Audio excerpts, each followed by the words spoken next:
আজ আপনাদের সাথে শেয়ার করব বগুড়ার আলুঘাটি নাটোরের কাটুয়া। তো চলুন দেখে নেই।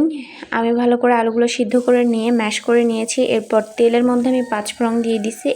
তারপর আমি আলুগুলা দিয়ে দিয়েছি। এর মধ্যে আমি শুধু দিয়েছি কাঁচা মরিচ আর লবণ, হলুদ।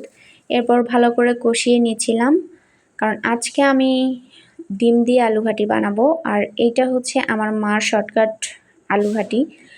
এরপর আমি খুব ভালোভাবে কষায় নিয়েছিলাম, দেখতেই পাচ্ছেন। ভালো করে কষিয়ে নেওয়ার পরে আমি এর মধ্যে আর কষাবেন যখন, তখন অবশ্যই গরম পানি দিয়ে কষানো হচ্ছে। আমি গরম পানি দিয়েই কষাচ্ছি।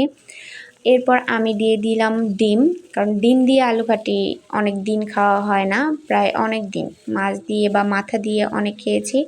তো ভালো করে কষিয়ে নিয়ে পর্যাপ্ত পরিমাণ পানি দিয়ে দিবেন, আপনার যতটুকু আর কি আপনি রাখতে চান ততটুকু পানি দিয়ে খুব ভালোভাবে আর কি জাল দিবেন, যতক্ষণ না পর্যন্ত আর কি হয়েছে সেটা তো বুঝতেই পারবেন। এটাই হচ্ছে ফাইনাল লুক।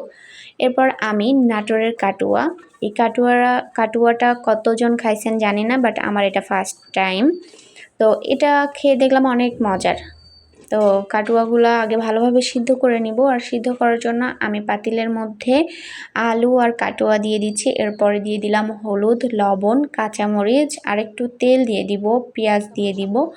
তো পেঁয়াজ মরিচ দেওয়ার পরে আমি এটা খুব ভালোভাবে মেখে নিয়ে সিদ্ধ করে নিব। সিদ্ধ করা হয়ে গেলে এটা আমি 5 ফোড়ন আর পেঁয়াজ দিয়ে খুব ভালোভাবে, এটা তেলানি দিয়েই হয়ে গেল। উত্তরবঙ্গের মানুষ তো তেলানি বলে।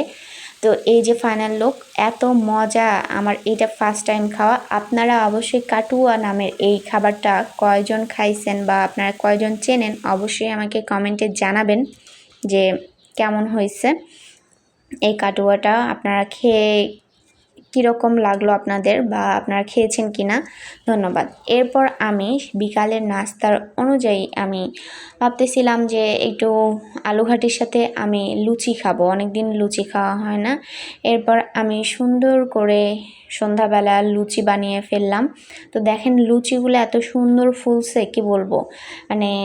মানে একটা কাজ করার পরে সেটা যদি পারফেক্টলি না হয় বা মনের মতো না হয়, সেই কাজটা করতে আসলে ভালো লাগে না। আর আমার ইদানিং এমন হয়েছে যে আমার পারফেকশনে যদি মানে কোনো কাজ যদি পারফেকশন না হয়, তাহলে আসলে খুব বিরক্ত লাগে, খুব রাগ হয়।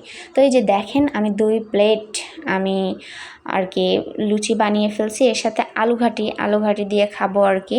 তো দেখেন কত মজা, আর খেয়ে যে এত ভালো লাগলো, সবাই মিলে আমরা এইটা খাইলাম। তো আজ এই পর্যন্তই।